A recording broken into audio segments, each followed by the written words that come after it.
Ano po ang pinagkaiba ng rock salt sa palengke at rock salt ni Sir Mel? Malaki, syempre.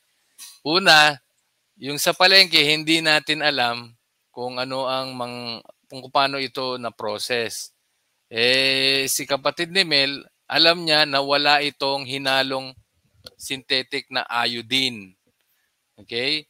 Pure rock sea salt to na nag-evaporate lang ang process nito. Kumuha ka ng dagat. Ito lang ay hinayaan mo lang dyan. Siguro sinala yung dagat na yan, yung tubig, tapos hinayaan mo lang mag-evaporate. Yung matitira doon, yun yung asin. Yung problema doon sa palengke, hindi natin alam kung pinakialaman din ng halos lahat ng palengke. Lahat ng supplier ng asin nilalagyan talaga nila ng iodine, synthetic iodine at may kasamang mga anti-caking agent. Ano-ano yon? Merong ferrocyanide at saka aluminum silicate para hindi siya matunaw agad. Kasi nga, sino bang bibili ng asin na pag napatakan nag-moist lang wala na, tubig na. Yun ang totoong asin. Yung pag napatakan mo lang siya, mayat-mayat, tuloy-tuloy na lahat yan, malusaw na yan. So, yun ang difference. Taga Doc? Ito galing sa Mindanao na tubig. So yung tubig sa Mindanao ay wala pa masyadong pollution kasi kunti lang tao dito kaya kung ganyan talaga ang process niyan, yan ang rock sea salt. Pero yung may mga anti-caking agent, bleach pa nila,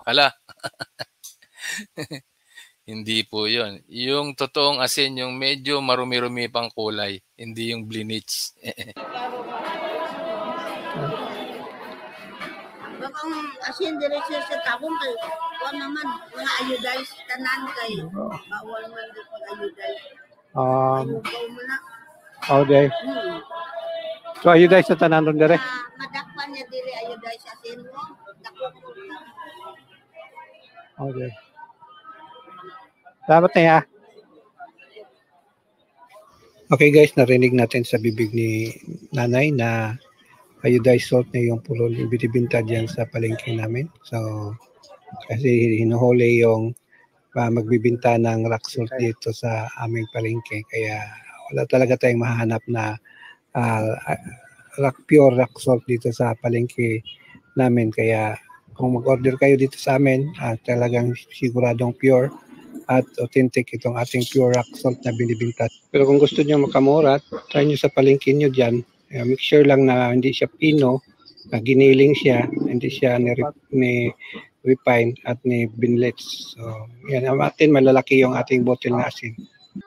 Asin, so ito po yung ating asin na pure rock salt. So, nandito po yung malalaki yung bottle.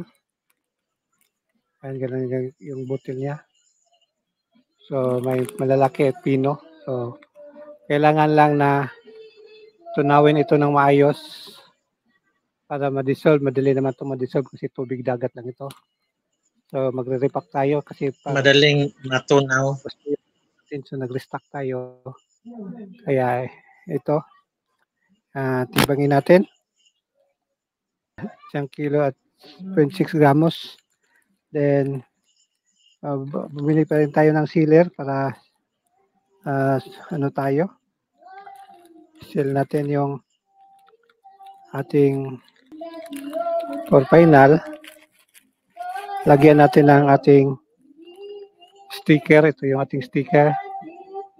Ayan. So, ito yung edit natin. Nandito na yung instruction. Nandito na yung procedure kung paano inumin. So, yan na po yung ating pure rock salt. Ready na for order. Tayo ngayong maraming stocks.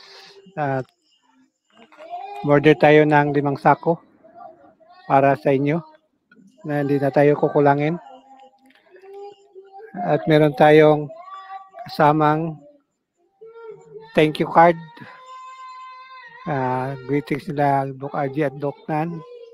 the same time instruction kung paano gagamitin at kung kailan ka gagamit at kung gusto mong mag-consulta, meron din tayong link dito sa ating thank you card. So yan ay ibabalot natin sa itong clean wrap, then saka ibabubble wrap, then saka ilalagay sa pouch. So secured at safe yung inyong order na may deliver sa inyo. Kaya ayan. So yan, thank you very much sa mga nag-suporta. Thank you very much sa mga bumili at order. At thank you very much din sa mag-order pa. So ito ay hindi po namin negosyo, hindi po ito negosyo natin, kundi ito ay fundraising lang na masuportahan, mabayaran natin yung maintenance natin dito sa broadcast para magpatuloy itong ating live. Kahit na na-surprise tayo, gumagawa tayo ng paraan na makapag-broadcast. So, nilalakad ko ngayon na magiging live din tayo sa TikTok at saka sa ibang platform para kahit isurprise man tayo sa Facebook, mayroon tayong mga ibang opsyon na maririnig pa rin ng tao. So, ating mission na maipaalam sa kanila yung kahalagahan ng asin at yung holistic way of life, kung ano yung purpose natin dito. So, Baroque Kasim, see you sa susunod na schedule or sa Webes. Thank you, Bro Edgar. Thank you, Sir Dol. Thank you. Mayroon pa kong asin, 3 pang kilo. Siguro next month mag-order naman ako. Thank you, sir. Yan, sa mga mag-order, nandiyan na yung Shopee link natin. So, click nyo lang yung link. And yung hindi marunong mag-Shopee, message nyo lang ako. Kasi meron ding hindi marunong pa eh. Message nyo lang ako para direct na natin sa GNT. Hindi na, kasi kung sa Shopee, pwede COD, pwedeng doon na bayaran nyo sa pag-deliver na. Yung direct sa akin, kailangan natin bayaran yung GNT. So, Gcash lang yung katapat nun. Okay, maraming salamat po. God bless. Baroque Kasim. Baroque Kasim.